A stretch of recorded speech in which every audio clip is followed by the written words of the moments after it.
fertilisation. Ouais. Alors fertilisation, on a un peu de réponse. On revient au débat tout à l'heure de...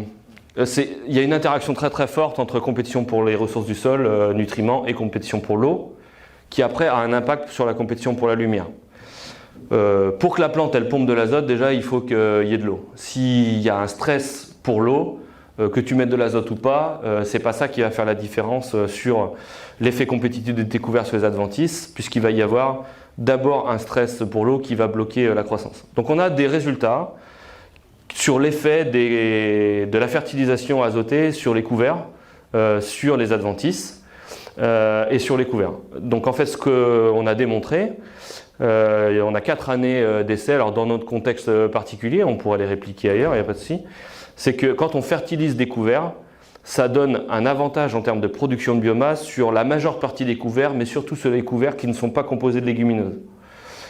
Et notamment, on revient à nos histoires qui sont composées notamment de crucifères, puisque ce sont des espèces qui répondent beaucoup à la présence d'azote. Quand je dis fertilisation, là c'est de l'ammonitrate, 30 ou 50 unités au semis des couverts et ou quelques semaines après le semis des couverts. Parce qu'on pourrait se dire, quand on sème au moment des couverts, c'est pas au moment où ils en ont besoin, et si on le mettait plus tard, et ça, on a testé un peu les deux.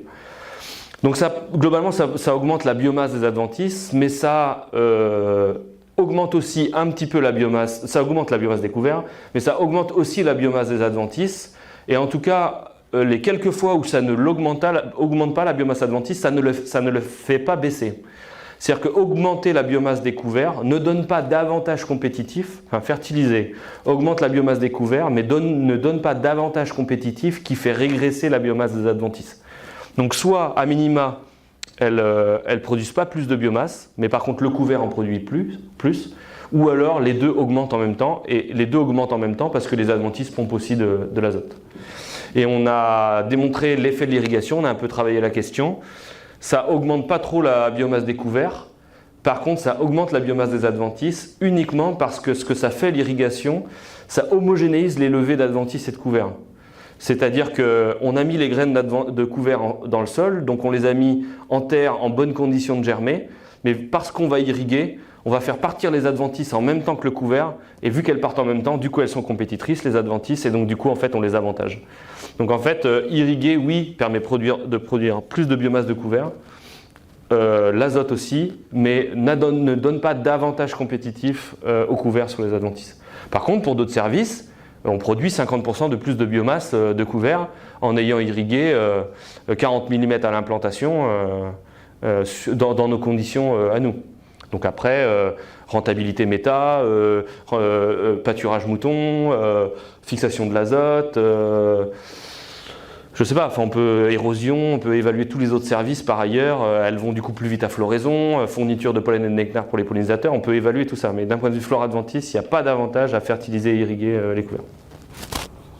C'est vraiment réfléchir en fonction du système. Il n'y a pas de réponse simple. Si cet apport a de multiples services, il peut être intéressant. Dans un cas de juste lutte contre les adventices, notre réponse est plutôt non. Puis on revient quand on réfléchit à tout ça, à la biologie des espèces. J'ai un champ qui est farci de kénopodes, espèce nitrophile, estivale. Je peux lui mettre un couvert, mais mettre de l'azote sur le couvert, c'est le kénopode qui va le prendre en premier. C'est direct, surtout si ce couvert, il n'est pas composé d'espèces en capacité de répondre à la fertile que je mets, quoi.